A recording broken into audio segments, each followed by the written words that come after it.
Hi friends, अब हम बात करेंगे प्रॉब्लम्स ऑफ इंडियन एग्रीकल्चर के बारे में। और मैं आपको कह दूं, इस टॉपिक को विशेष रूप से आपको देखना है, ध्यान रखना है, क्योंकि यहाँ से जनरली आपका 5 मार्क्स का क्वेश्चन पूछा जाता है और बार बार पूछा जा रहा है। तो इसको थोड़ा सा ध्यान दीजिएगा। ध्यान तो पूरे चैप्टर पर ही देना है, लेकिन विशेष रूप से 12वीं के बच्चे बोर्ड एग्ज़ाम को जो ध्यान में रखते हैं इस वीडियो को देख रहे हैं। वैसे तो ये सभी के लिए इंफॉर्मेटिव है, बहुत काम का वीडियो है, लेकिन विशेष रूप से जो कि कक्षा 12 के विद्यार्थी हैं वो ध्यान रखें कि ये जो प्रॉब्लम्स ऑफ इंडियन एग्रीकल्चर वाला टॉपिक है ये आपसे जनरली पूछा जाता है। The nature of problem faced by Indian agriculture varies according to agroecological and historical experiences of its different regions। तो ये कह रहे हैं कि जो हमारी जो एग्रीकल्चर है उसकी जो समस्याएं हैं वो इकोलॉजिकल और हिस्टोरिकल, एग्रो इकोलॉजिकल और हिस्टोरिकल एक्सपीरियंसेस को साथ में लेते हुए चलती हैं। तो अगर हम इसको आसान भाषा में कहें तो हमारे यहाँ जितनी ज़्यादा विविधता है उतना ही ज़्यादा हमें इकोलॉजिकल जो डिफरेंसेज हैं उनको फेस करना पड़ता है। कहीं पर हमारे यहाँ पर ट्रॉपिकल कंडीशन है, कहीं सब ट्रॉपिकल कंडीशन है।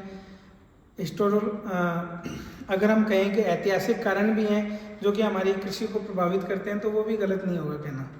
तो ये सारी चीज़ें जो है वो इंडियन एग्रीकल्चर के लिए कहीं कहीं किसी न किसी बैरियर के रूप में, बाधा के रूप में कार्य करती हैं। तो वो बाधाएँ कौन कौन सी हैं, चाहे वो फिजिकल बैरियर हों, चाहे वो इकोनॉमिकल बैरियर हों, चाहे वो कोई हिस्टोरिकल बैरियर हों, तो उनको हम ज़रा देखते हैं। Hence most of the agricultural problems in the country are region specific. जो अधिकांश हमारी एग्रीकल्चर प्रॉब्लम है वो स्थान विशेष से जुड़ी हुई हैं। Yet there are some problems which are common and range from physical constant to institutional hindrances. यहाँ पर इस शब्द पर विशेष रूप से ध्यान दीजिएगा सभी बच्चे।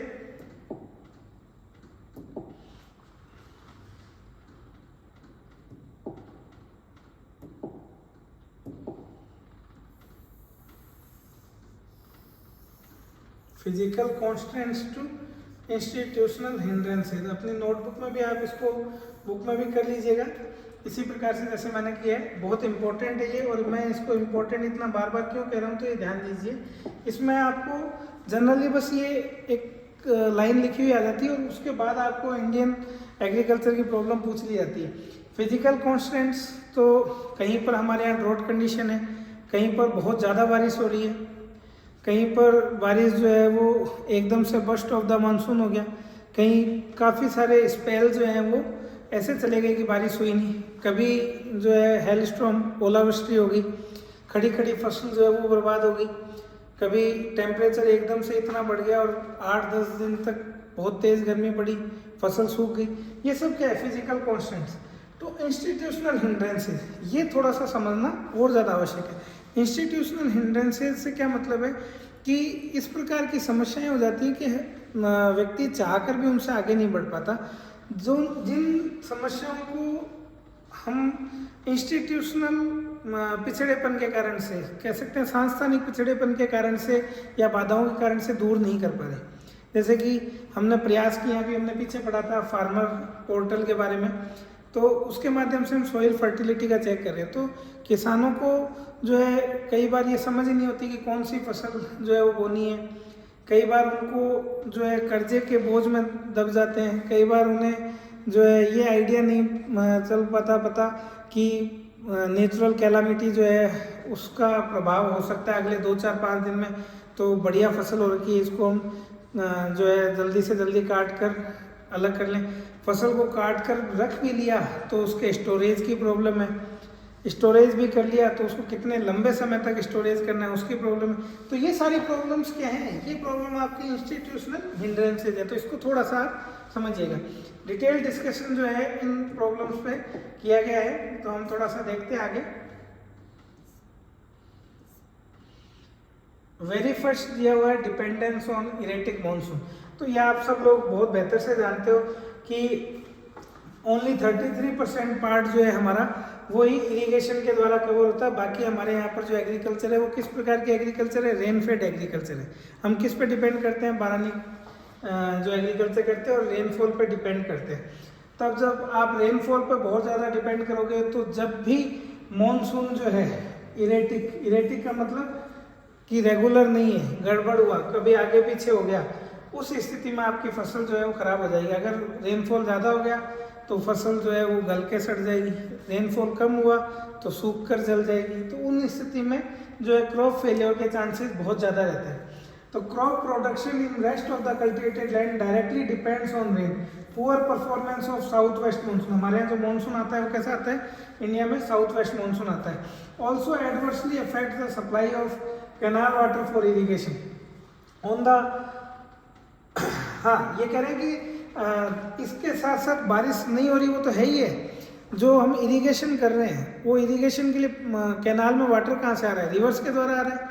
अगर साउथ वेस्ट मानसून प्रॉपर नहीं आया, रिवर्स में पानी जो है वही कम रहा, तो आपको इरिगेशन के लिए भी फ्यूचर में पानी नहीं मिल पाएगा। तो मानसून प्रॉपर नहीं आ रहा है, इरेटिक मानसून, उसकी दोहरी मार पड़ रही है। एक तो रेनफेड एग्रीकल्चर है वो तो खराब हो ही रही है, इरिगेटेड जो एग्रीकल्चर हम करने वाले हैं वो भी प्रभावित हो जाएगी। On the other hand the rainfall in Rajasthan and other drought prone areas is too meagre and highly unreliable. बहुत कम मात्रा में होता है और रिलायबल भी नहीं, कभी हुआ तो ठीक है, नहीं हुआ तो बहुत जो है कम मात्रा में हुआ तो क्रॉप फेलियर हो जाता है। Even the area receiving high annual rainfall experience considerable fluctuation.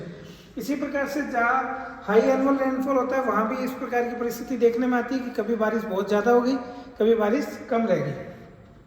This makes them vulnerable to both droughts and flood. इस कारण से क्या होता है, कभी ड्रॉट कभी फ्लड, और दोनों ही स्थिति में crop failure. Drought is a common phenomena in low rainfall areas which may also experience occasional floods.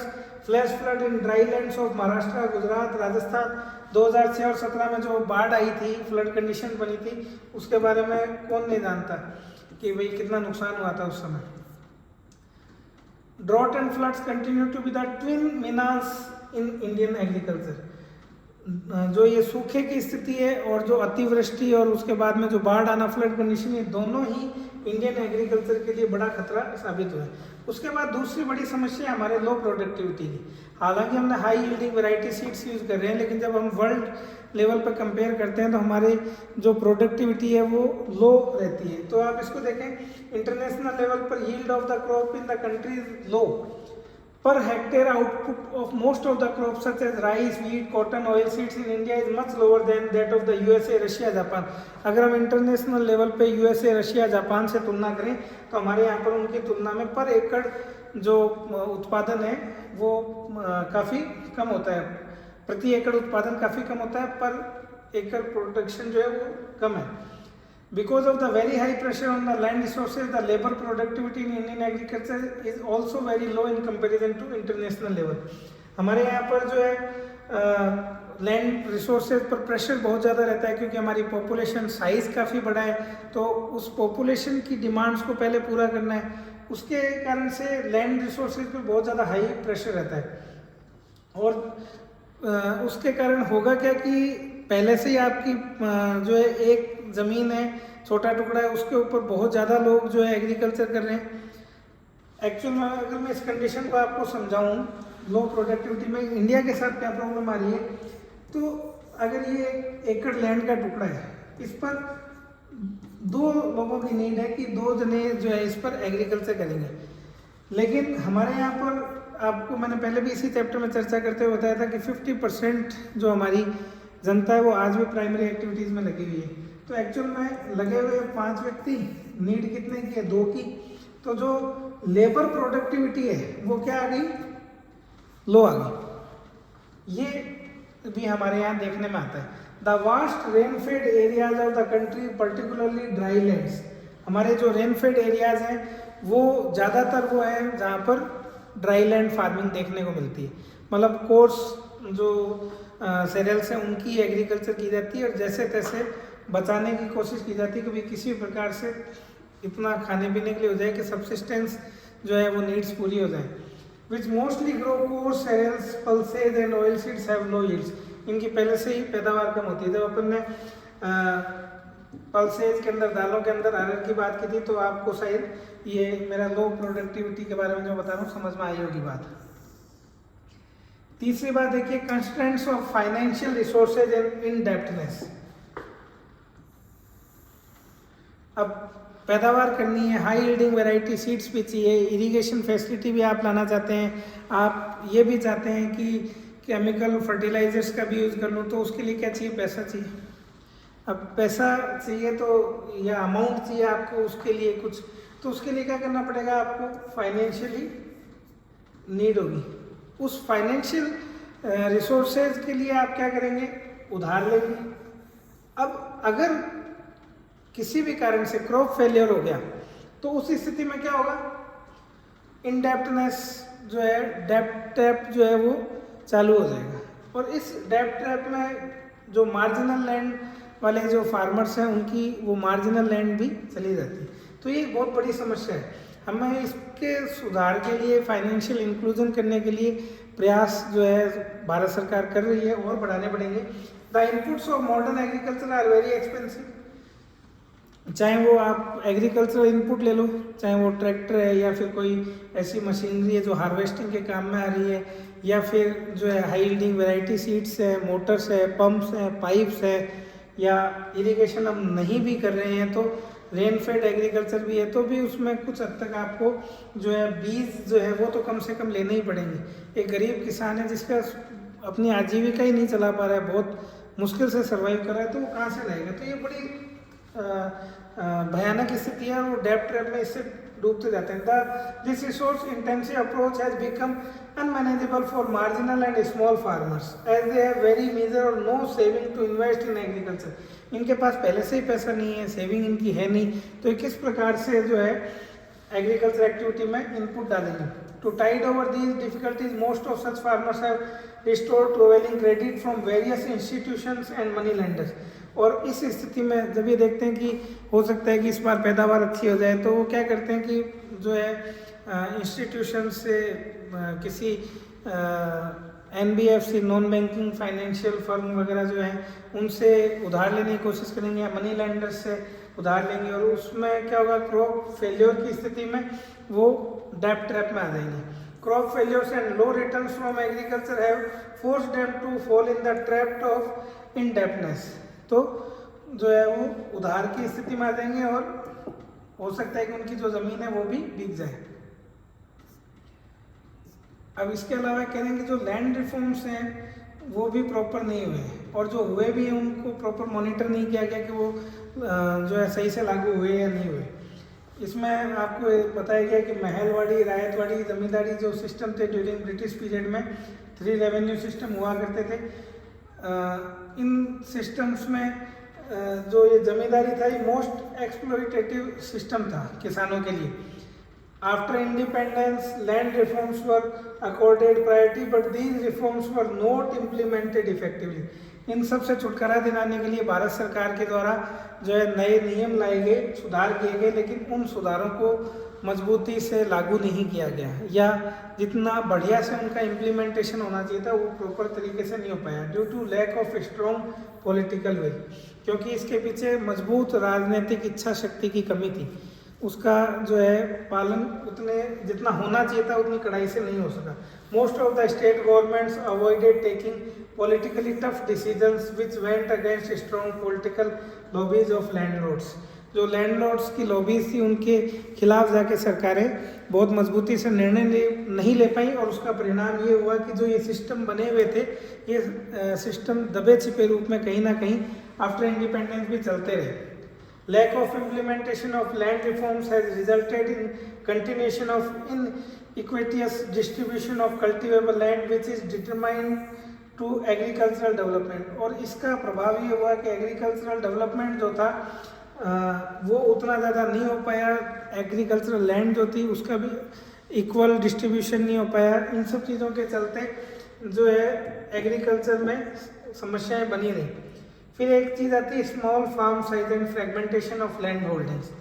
तो हमारा जो कह सकते हैं सिस्टम है उसमें बेटे से पिता से जो है लैंड बेटे के पास जा रही है, बेटे से उसके बेटे के पास जा रही है, और इन सब में क्या होता है कि जो लैंड होल्डिंग्स है उसका साइज छोटा होता चला जाता है, और एक टाइम ऐसा आ जाता है कि वो लैंड जो है किसी ज़्यादा काम की नहीं रहती, मार्जिनल लैंड के अंतर्गत वो आ जाती है। तो जो है हमारे जो सिस्टम है इनहेरिटेंस का, इसके चलते जो फार्म होल्डिंग्स है उनका साइज छोटा होता जाता है और वो फिर काम का नहीं था। There are large number of marginal and small farmers in the country. Average size of land holding is shrinking under increasing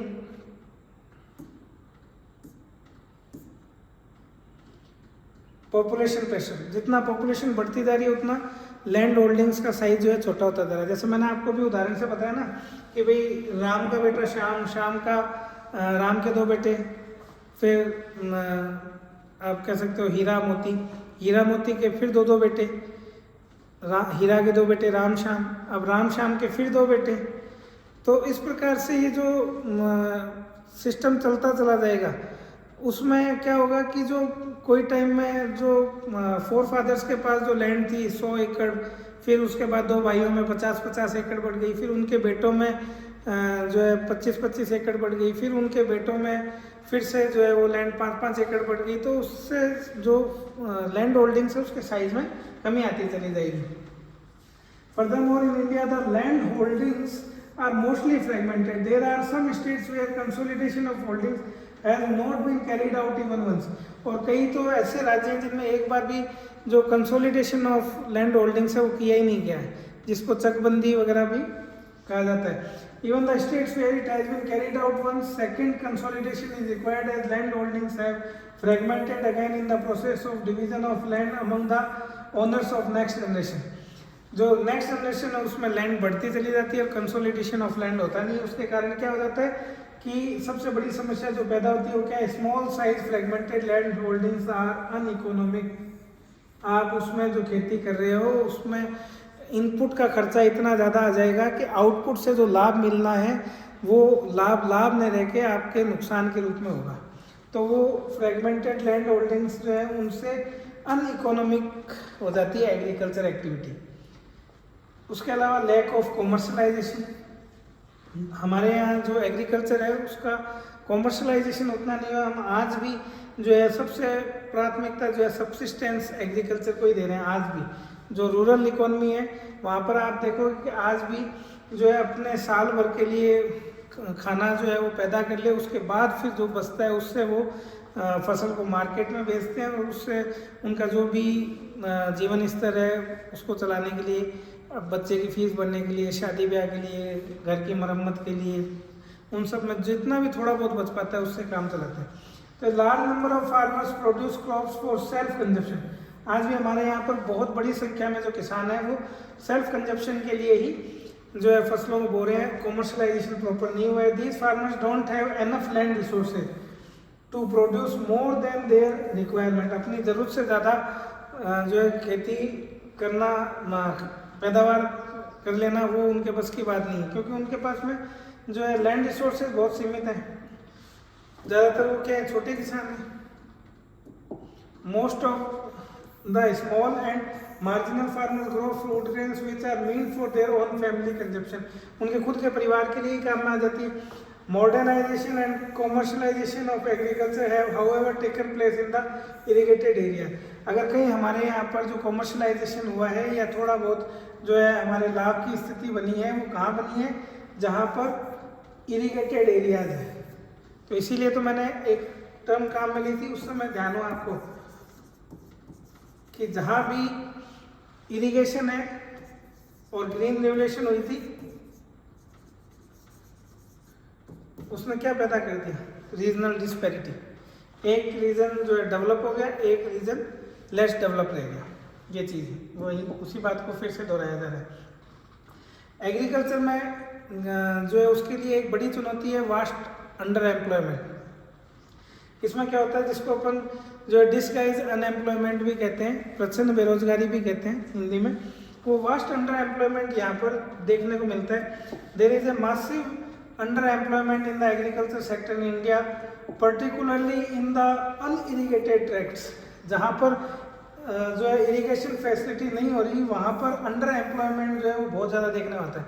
under employment पहले भी अपन ने चर्चा की थी कि एक खेत है, 2 आदमी चाहिए, घर के कितने आदमी लगे हुए हैं, 5 आदमी लगे हुए हैं। तो ये जो 3% है, 2 के ऊपर जो 3 आदमी लगे हुए हैं, ये क्या है? Under employment. इनकी जरूरत नहीं है, फिर भी ये इसी एक्टिविटी में लगे हुए हैं। In these areas there is a seasonal unemployment ranging from 4 to 8 month. दूसरी प्रकार से डिसगाइज अनएम्प्लॉयमेंट के अलावा यहाँ दूसरी चीज़ क्या देखने में आती है कि 6 महीने काम मिल रहा है।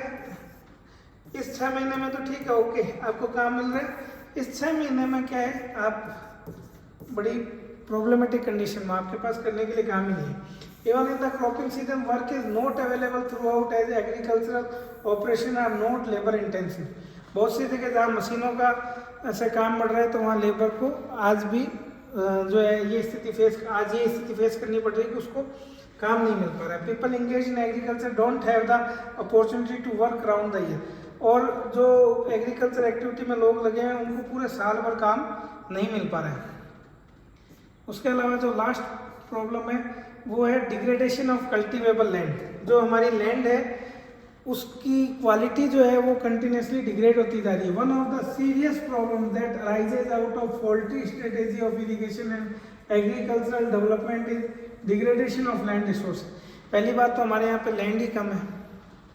जो लैंड है उसमें से जिस पर बढ़िया से खेती की जा सकती है उस पर हम बहुत ज़्यादा जो है इरिगेशन फैसिलिटीज़ को यूज़ करके या ज़्यादा से ज़्यादा पैदावार प्राप्त करने के लालच में उस लैंड को भी, कल्टीवेबल लैंड को भी क्या कर दे रहे हैं, खराब कर दे रहे हैं। ये बड़ी भयानक समस्या है। और अगर मैं कहूँ तो आपने जो है अभी नेक्स्ट चैप्टर पढ़ेंगे सस्टेनेबल डेवलपमेंट जो है इंडियन कंटेक्स्ट में, उस चैप्टर में आप 2 चैप्टर बाद इसमें पढ़ेंगे तो वहाँ पर आप Indira Gandhi canal command area के बारे में पढ़ेंगे। ठीक है, तो Indira Gandhi canal command area में आप ये जो फॉल्टी स्ट्रेटेजी यूज की जा रही है ना इरिगेशन की, उसके बारे में पढ़ेंगे और कैसे उससे बचाव किया जा सकता है वो भी देखेंगे। This is serious because it may lead to depletion of soil fertility. अगर आप बहुत ज़्यादा इरिगेशन फैसिलिटी का यूज़ करोगे तो जो सॉइल की अपर लेयर है वहाँ पर जो है वाटर लॉगिंग की प्रॉब्लम हो जाएगी और सॉइल की जो फर्टिलिटी है वो खत्म हो जाएगी। The situation is particularly alarming in irrigated areas. A large tract of agriculture land has lost its fertility due to alkalization and salinization of soil and water logging. जो अभी मैंने आपको बताया कि भाई वाटर इंटेंसिव क्रॉप आप लगा रहे हो ऐसे क्षेत्र में जहाँ पर रेन फेड एग्रीकल्चर नहीं होती, बारानी एग्रीकल्चर है। मतलब एक प्रकार से हम कह सकते हैं वेटलैंड फार्मिंग नहीं है, रेन फेड तो है, वेटलैंड फार्मिंग नहीं है, ड्राई लैंड फार्मिंग है। उसमें आपने इरिगेशन फैसिलिटीज़ को यूज़ करते हुए वाटर इंटेंसिव क्रॉप लगा ली, जबकि वो जोग्राफिकल कंडीशन के हिसाब से सूटेबल नहीं है। तो अब उस स्थिति में होगा क्या कि वहाँ पर एक समय के बाद वाटर लॉगिंग होने लग जाएगी, क्योंकि सॉइल की कैपेसिटी नहीं है कि वो वाटर को रिटेन करे, तो वाटर लॉगिंग होने लग जाएगी। वाटर लॉगिंग जो है वो कौन सी समस्या को बढ़ावा देगी? अल्कलाइजेशन और सैलिनाइजेशन। और अल्कलाइजेशन और सैलिनाइजेशन होगा तो सॉइल की जो फर्टिलिटी है वो खत्म हो जाएगी, तो लैंड जो होगी वो कैसी हो जाएगी? डिग्रेडेड हो जाएगी। Excessive use of chemicals such as insecticide and pesticide has led to their concentration in toxic amounts in the soil profile। और सॉइल की जो प्रोफाइल है उसमें केमिकल्स का बहुत ज़्यादा यूज होने के कारण से सॉइल जो है उसमें टॉक्सिक लेवल तक जो है पेस्टिसाइड्स जो है उनका जमाव हो जाएगा। Leguminous crops have been displaced from the cropping pattern in the irrigated area. और आपको पता है कि जो सॉइल की फर्टिलिटी है उसमें नाइट्रोजन फिक्सेशन करने का काम जो है पल्सेज वगैरह करती हैं, उनको लेग्यूमिनस क्रॉप्स कहा जाता है। ठीक है, वो लेग्यूमिनस क्रॉप्स जो है उनको क्रॉपिंग पैटर्न से आउट कर दिया, क्योंकि उनसे उतना लाभ नहीं कमाया जा सकता जितना कैश क्रॉप या राइस और वीट वगैरह से कमाया जा सकता है। तो इरिगेटेड एरियाज में उनको लगाया ही नहीं जा रहा, तो सॉइल के अंदर फर्टिलिटी मिल नहीं पा रही। And duration of fallow has substantially reduced owing to multiple cropping. और मल्टीपल क्रॉपिंग जो है उसके कारण से सॉइल को फर्टाइल होने के लिए वापस से टाइम ही नहीं मिल पा रहा। आप एक ही जो है उसको करंट फैलो लैंड हम क्यों छोड़ते हैं कि खेती जो है 2 या 3 राउंड कर ली तब उसको कुछ समय के लिए विश्राम दिया जाए। ठीक है, लैंड को जैसे हम लोग जो है काफ़ी काम कर लेते हैं तो उसके बाद नींद लेते हैं, सोते हैं रात को, फिर दूसरे दिन से फिर से वापस काम में लग जाते हैं। तो इसी प्रकार से जो सॉइल है उसको भी एक रेस्ट चाहिए। इसके लिए हम उसको करंट फैलो लैंड बोलते हैं कि भाई 1 साल के लिए ज़मीन को 6 महीने 8 महीने के लिए हमने खाली छोड़ दिया। तो आप वो खाली नहीं छोड़ रहे लैंड, कंटिन्यूसली उसको काम में लिए जा रहे हैं, तो सॉइल की जो है क्षमता जो है, कैपेसिटी है, वो खत्म हो जाएगी, तो कल्टिवेबल लैंड जो है वो डिग्रेडेड हो जाएगी। This has obliterated the process of natural fertilization such as nitrogen fixation. Rainfed areas in humid and semi-arid tropics also experience degradation of several types like soil erosion by water and wind erosion, which are often induced by human activities. और कई बार क्या होता है, human activities के चलते भी, जैसे हमने डिफॉरेस्टेशन कर दिया या फिर ओपन जो है ग्रेजिंग वहाँ पे होने लग गई, या माइनिंग एक्टिविटी वगैरह हो रही है, उसके कारण से क्या हो जाता है कि सॉइल इरोजन जो है वो देखने में आने लगता है। विंड के कारण से, विंड जो है तेज चल रही है, पेड़ है नहीं बीच में, तो या सॉइल की जो अपर लेयर है वो बहुत ज़्यादा वहाँ पे पशुओं का आना जाना हुआ, तो उसके कारण से चरागाह भूमि जो थी उस तरीके से डेवलप कर लिया, तो जो अपर लेयर है वो सीधे हवा के संपर्क में आ गई, और फिर विंड इरोजन के चलते सॉइल की जो अपर लेयर जो कि फर्टाइल थी वो वहाँ से चली गई, या पानी के साथ, तेज़ बहते पानी के साथ वहाँ से हट गई, तो उसके कारण भी कल्टिवेबल लैंड जो है वो डिग्रेडेड हो जाएगी। तो ये सारे कारण थे जो इंडियन एग्रीकल्चर के सामने प्रॉब्लम है। आई होप आपको समझ में आए होंगे। ये चैप्टर बहुत ही बेहतरीन और महत्वपूर्ण है, इसको तैयार कीजिए जिस प्रकार से आपको समझाया गया है। ध्यान दीजिए, यहाँ से जो प्रॉब्लम्स ऑफ इंडियन एग्रीकल्चर है 5 मार्क्स का क्वेश्चन आता है। मैं आपको फिर से कह रहा हूँ, ये चैप्टर जब पूरा आप कर लें तो इसके बाद आपको इवैल्यूएशन के लिए लिंक प्रोवाइड किया गया है। उस लिंक के थ्रू जो कॉम्पिटेंसी बेस्ड क्वेश्चंस दिए गए हैं उनको सोल्व करके देखिएगा। असर्शन रीजन बेस्ड क्वेश्चन उसमें दिए गए हैं, केस स्टडी बेस्ड दिए गए हैं, मैच मेकिंग क्वेश्चन दिए गए हैं, जनरल क्वेश्चंस आपको उसमें प्रोवाइड कराए गए हैं, और भी स्टेटमेंट बेस्ड क्वेश्चन दिए गए हैं, करेक्ट इनकरेक्ट वगैरह पूछा गया, तो उसको सॉल्व ज़रूर कीजिएगा। आपको जो है पता चल पाएगा कि आप कितना समझ पाए हैं। तो उम्मीद करता हूँ आपको समझ में आया होगा। धन्यवाद।